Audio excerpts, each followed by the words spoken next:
Hi, I'm Chris Hoey. We've spoken a lot about digital connectivity, but today we're going to showcase how we can actually put that into play. What we've set up here is a generic wine tank application. On the left-hand side, we've gone for traditional wiring, so an RTD, a brine valve, and of course a butterfly valve, which could be used for pump in, pump out, etc. On this valve, we've also got feedbacks for pump safety and the like. We're going to wire this directly to a control panel and showcase the traditional way that most wineries would be automated right now. On the other side, we've got the digital connectivity version, where we've got the same devices identical to this side. However, we've gone with digital sensors and digitally communicating valves. And we're going to wire those directly to the control block on the top. So what we're going to showcase is the difference between the two systems, and we're going to have a bit of a timed trial to see which way's faster and which way's better to communicate. It's not entirely fair because in a control panel situation, we'll be wiring just to the panel at the tank, whereas in a real situation, there may be one panel per 16 tanks. So this panel could be up to 40 meters away from the actual things that we're wiring. So every cable that we put in on this side could actually be up to 40 meters longer with cable trays, ties, etc. So, but in this instance, we'll just wire it directly to the tank here. Both sides, we're assuming we've got power and comms connected. So I've got a couple of helpers from our team who are going to have taken on the challenge to compete in this showcase. So I'd like to welcome them now, and in true MasterChef style, I would like to say your time starts now. So on the left side, we've got Nelson. Say hi. Hey, Chris. So just to give us a bit of an idea, how are you going to go about this? Yeah, so what I'll be doing first is obviously running the air tubes from the valves to the control panel. I'll then rough in my cabling, so that will mean cabling to the RTD and the control valve back to the control panel. Once all my cables are roughed in, I'll then terminate in the field and finish off by terminating in the panel and see how we go. And how long do you think that's going to take? Probably about half an hour, just given the type of job it is and what I've done before. Okay, so on the digital side, we have Nicholas. Nicholas, can you just give us a bit of an overview as to what you're going to do?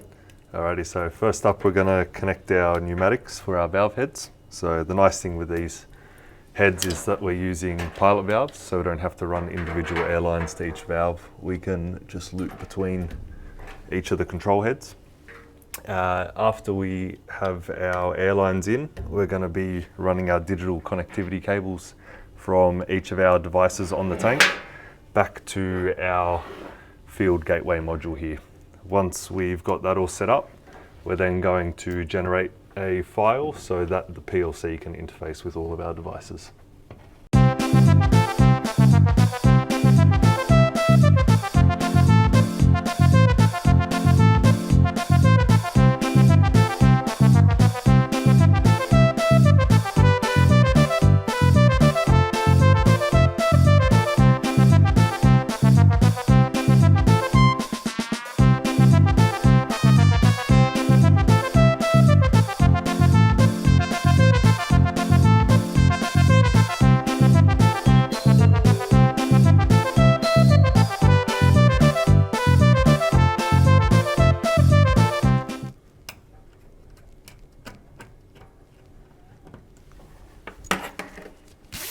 And with that, we have our field connections all finished. So we're now going to go set up our PLC file and get it ready for the PLC.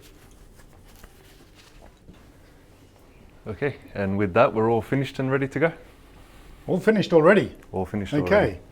Well, let's maybe put it to the test, okay? Let's auto-tune this valve. Yep, alrighty, so if we jump into our butterfly valve there and we run our teach function. Cool, and we can valve's see that operating. The valve starts teaching. So the teach function is setting up all of the end positions and the feedbacks, etc. That's correct. So it's teaching that head whereabouts the bottom and top of that valve body are. Can you tell me what the temperature is? Yep, no worries. So we're just waiting for the final teach for this one. And now that that's finished, we can see that our temperature is 23.4 degrees. So 23.4 degrees on the temperature. So we've actually successfully commissioned everything. Yes. One of the beauties about digital technology is that we don't just get feedbacks and things like that, but we actually get more diagnostic data, etc. Can you actually tell me how many cycles this valve has done in its entire life? Yep, no worries. So that's easy as well with these digitally connected valves. So jumping into our diagnostics for the valve head, we can actually see that the valve has done a total of 1,845 cycles. So 1,845 cycles. So we can actually set points on that so they can actually tell you when a valve needs servicing or replacement, etc. That's right. Can you tell me the ID number of this control top and when it was manufactured? All right, so jumping into this device, we can actually see all of the maintenance data for it. And the ID number for this one is 307376, and it was manufactured on the 11th of June 2019. There you go. So this sort of data is just standard when you have digital connectivity. Of course, you get none of that when you have an alternate wired system. Well, you're all clear then. Awesome. Let's see how Nelson's going.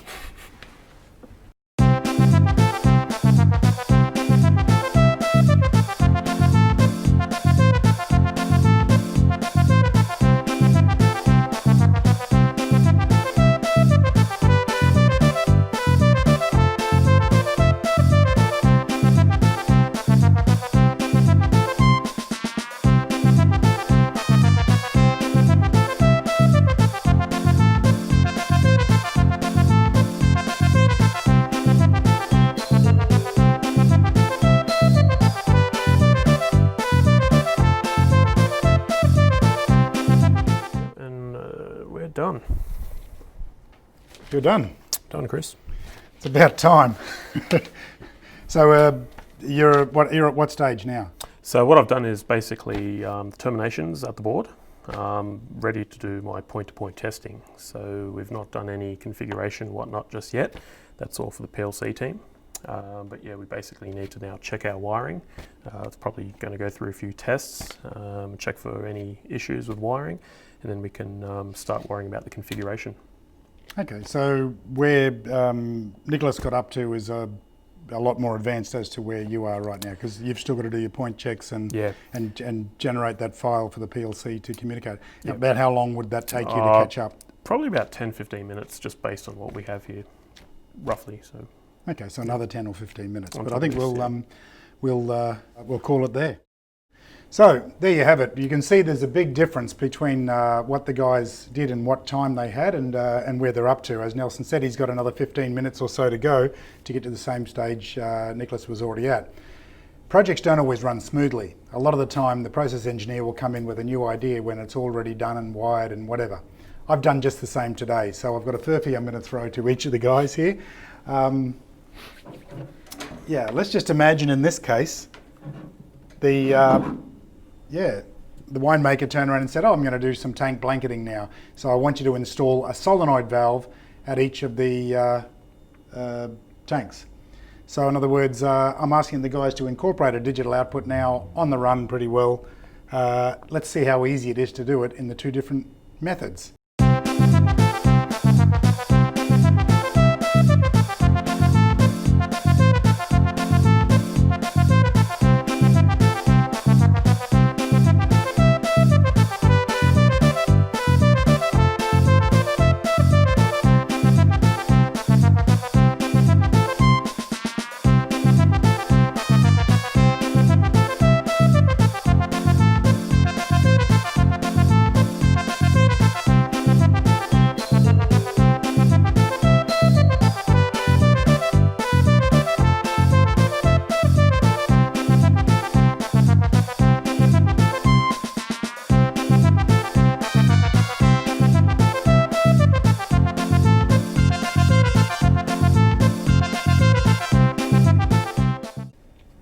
Okay, and our digital plug is ready to go.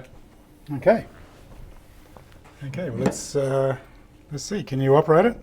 Alrighty, so jumping into the plug, we can turn it on. It's flashing, so you're connected. Okay, click. And off. And off it goes. There we go. Well done. Okay, Nelson, where are you up to?